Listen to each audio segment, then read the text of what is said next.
of the security agents in America. I'll tell you what I think will happen. Apart from the state police, state sheriff department, this department, that department in that state, the moment the news breaks, you are going to see like your DSS, so you're going to see the FBI, CIA, this, da. All of them will move straight down to that state. You will see those that will be coming from nationally. You will see some, they will be bringing them back from internationally, from abroad. That they have to return to the US now. Something just happened. Some group of terrorists have taken 315 school children from Chicago. Do you get what I mean? Like it's going to be a national emergency, Abi? That is not something that a Nigerian can relate. A police officer was having a chat at a drinking joint, having a chat around what it is like for the police officers to rescue the kidnapped children. Do you know what he said? He said these little things. They are to help you to understand the mindset of the characters who are in the position of authority, whether big or small, in that contraption. They tell a lot about why Nigeria is what Nigeria is. Well, maybe I shouldn't generalize. I have seen this very well many times. His response. I don't go see them. Holy Ghost fire. You don't go rescue them. You know you said they carry for which child they carry girls. Now they talk them again 24. You know 24 who? For whether not. Kwara State. Kwara State. They carry 25 girls. 25 girls. Now they want to take those girls are in trouble. No man. They bring your oil in. They don't get Benel. There's something on.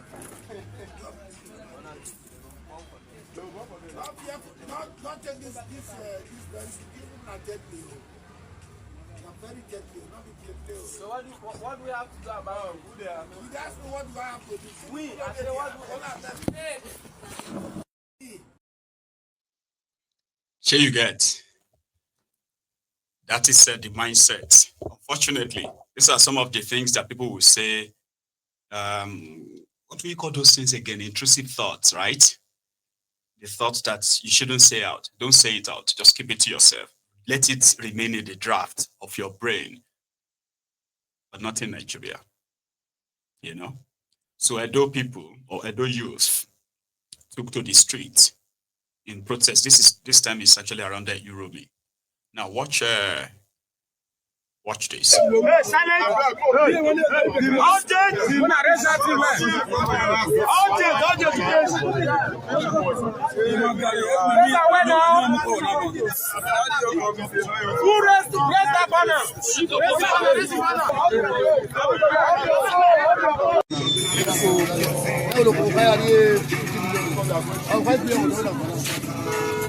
Please,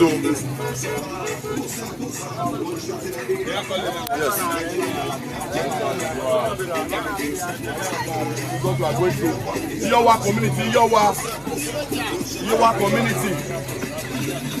Kidnapping as if it's their business. They're tired. Every day by day. Killing and kidnapping. No response. Nobody's answering us. That's why we're outside.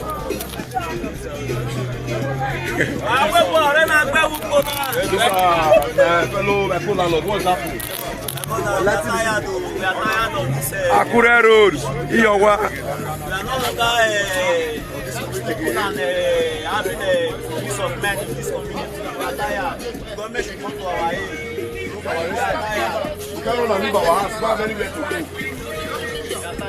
Enough is enough kidnapping. Please, sir, what is happening here? What is happening? Why are we here?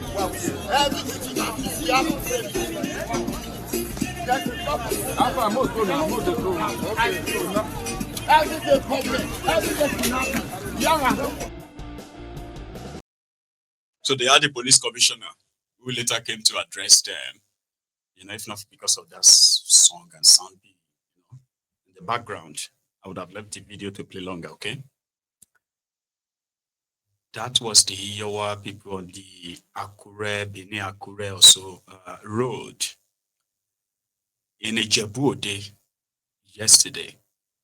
The terrorists struck. They attacked a quarry site and then they kidnapped 2 Chinese who were meant to be probably the managers of these quarry sites in Ijebu. A survivor who recorded a video to share with us, right? Recovering from the shock to start with, okay? Because why would anyone come to quarry site? Because it's to come and kidnap or kidnap expatriates. Nigeria, everywhere just the guy judge. Ibi tó bá ti wà kó máa dúpẹ́ lọ́wọ́ Ọlọ́run, máa dúpẹ́ lọ́wọ́ Ọlọ́run. Ó jáde pé òun ti yá ń sìn. Nǹkan tó ṣẹlẹ̀ ní ibà mi ò tí never my life before. As wetin happen today. That's it. Just ẹ jáde pé iná gba mo wá sí jẹ́ pé 24 hours soaking ni wọ́n ti pa ajé, wọ́n ti pa everything ariwo.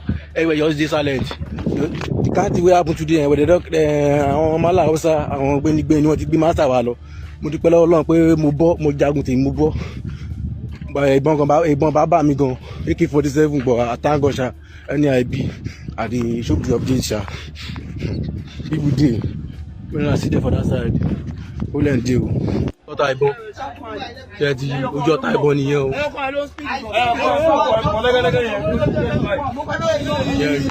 ojú ọ̀tá ìbọn ajé bọ̀ mo ṣáà dúpẹ́ lọ́wọ́ Ọlọ́run mo kàn dúpẹ́ lọ́wọ́ Ọlọ́run ni.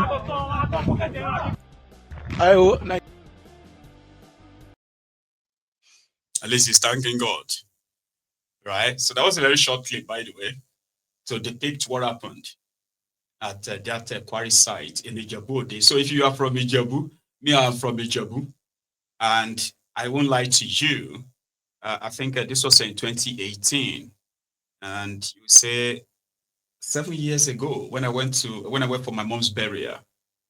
In the middle of the night, I was just hearing bah, bah, bah, bah, bah, bah, bah. And we were kind of like staying at my friend's place, their family house, right? So then I came to the balcony and I just saw these hundreds of cows. I'm talking about heads of cows. Yeah, they have been here, they have been all over. But I've been told that 3 years ago, they stopped that. But stopping it just means that they can't come to town. Here you get. So they are kind of like so amassed now that there's barely any community that will tell you that they don't have them. They are as massive anywhere as they are in Badagry today. That they have their own Seriki Fulani Badagry. Recently, not the whole Badagry, there's a part there where one Oba under the crown of Badagry. So he gave a title of he gave a crown, Fulani, Seriki Fulani in Lagos, because everybody in that axis of Lagos. Epe, if you are from Epe or you live in Epe, you can't deny the presence of all these guys. So their presence, I am not saying that you should profile anyone. No. So what happened is that it would be ideal to know these people and possibly watch them. Because with what we have known so far, they are more or less like a sleeper cells anyway. Yeah, they speak Yoruba, they speak Igbo with you, they will speak your dialects. You will be shocked. Because they've been there for so long. And all it takes, right, all it's going to take right now is just for them to be activated. And like what we saw in Eruku, and a few other places before that, so close to home, people say, well, they are actually with us. Iba Gani Adams has something to say on that, but I'll come to that. I'll come back to that. Right? So from Ijebu, let's go to Benue. Because in Benue, Confessor Soyinka was there.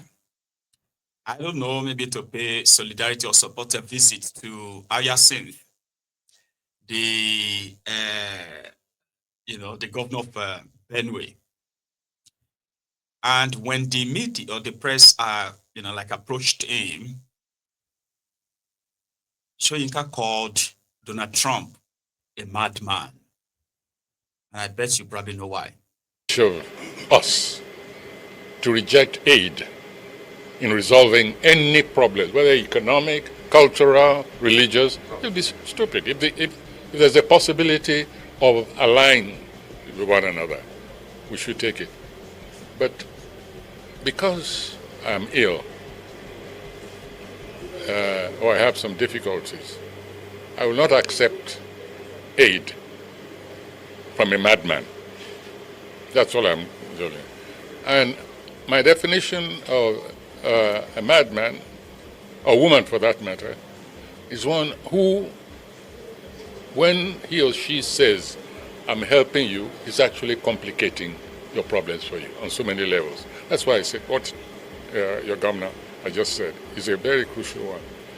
You don't just open your mouth and say, I'm coming to help you, whether you like it or not, and I'm coming with violence from outside, with poor, almost non-existent analysis of the complexities of where the problem is.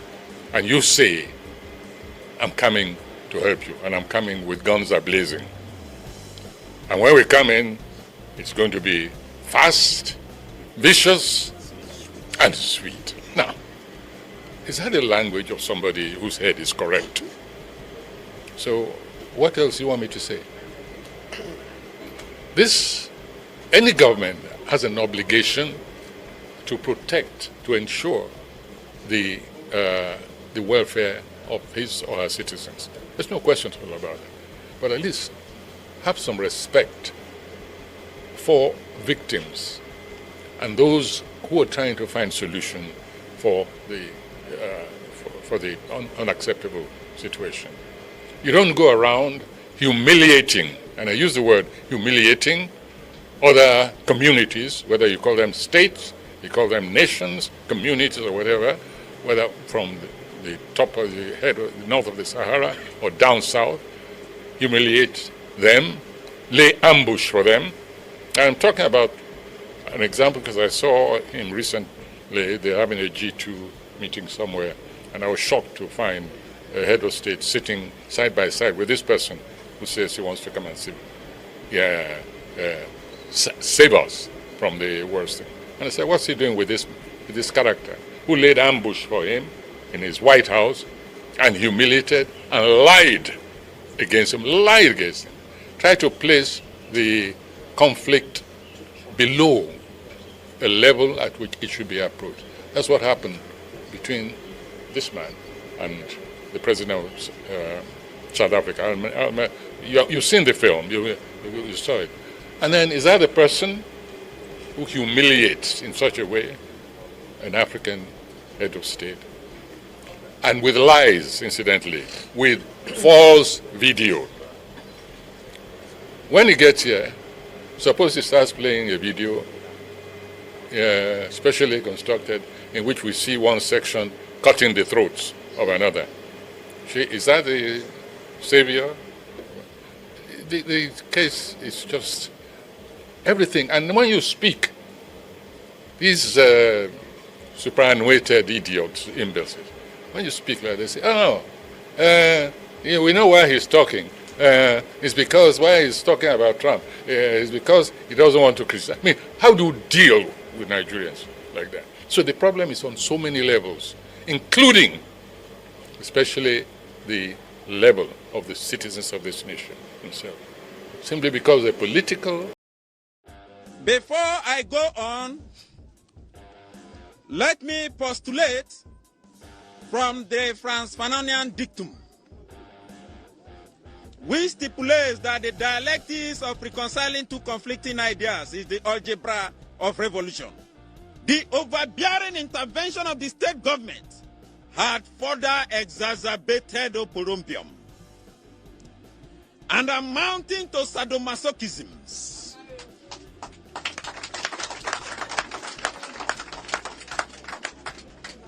Acrimony and chaos in our community. It was a contumelious stratagem by political jobbers to siphon monies. We suffer what we call political axivia nunantorum. He dey smoke Igbo.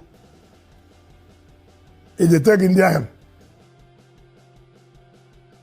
So the confessor seems to have a lot to say about Donald Trump, and he's got absolute zilch to say about Tinubu. Oh, of course, the responsibility of the government, of course, is to provide security, is to protect everyone, of course. Then he went back to Trump. Started with Trump. He's a madman. Then talk about Tinubu, because if Tinubu had done his own job, there'd be no need for Trump. So say something about Tinubu. Of course, it is the duty of the government to protect the people, but we're not from a madman. Not from a madman. But a lot of people shall know why he's pretty much upset. So he's got a lot to say about Donald Trump, why he's still observing Tinubu, and we all know why. Here you get. Now, the governor, Ayasin, the governor of Benue State, himself has come out to deny that he never said there was no genocide like that in Benue. I don't even know what he had to say, but listen. After the confessor comes the clown. I never denied that my people were killed. I still remain very firm that we have bandits, we have terrorists who come fully organized and destroy people, maim, kill. And the last time we had checked, as I have been consistently again, as I have been religiously stating and emphasizing, that their aim is to land grab. We do a lot of farms in here. So then it all started, with farmer-herder conflict, and then before it graduated into this banditry. The fact is, when the bandits and the terrorists came, it never began with anything religion. And so that wasn't the content at all they brought into beer here. So they just came to disturb our lives, to drive people away from their farms, and then to land grab. So now that we knew that, we now had to deter them, and we had to fight our lives out and all this. So let's not downplay the pains and the sorrows I go through as a sitting governor every day. We shouldn't trivialize this. Neither should you guys politicize it. Please don't politicize it. When someone speaks and you have reservations on this, it doesn't take so much. Get your phone and say, I need clarification on what you speak. But when you polarize the society, you are great people. But I mean, you are not weapons of mass destruction. My popsy just mentioned something. So you are not weapons of mass destruction. So you are weapons of societal construction and everything. For truth and everything. So I believe in that as well. So when something is not clear to you, don't make it more convoluted. Just one phone call can clarify everything. Before you put it on there and people are thinking and everybody gets confused and they are running helter-skelter. I feel the pains of one life lost in my state. It's one too many. So when I called for help, the federal government came. It's a reality. So just kind of downplaying it to be a religious factor, that is not the case. Both people of faith have been killed and are attacked. And then more so that in the state here, this is the most populous Christian state in the north. The entire 19 states plus the FCT. So there are certain unspoken expectations when either for good or for evil something happens. So I wouldn't want us to downplay this fact.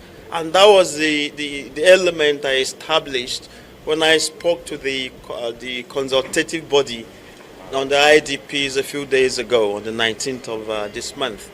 So that record just needs to be very clear. So we've been attacked, we've been violated, my people have been sent off from their ancestral homes. We have IDPs in here. So it is quite multi-sectoral. So don't make it a one trend, a religion. You are being incisive. You are being devilish. Never deny. Nuisance lele. Nuisance lele. That's the foolish governor of Benue.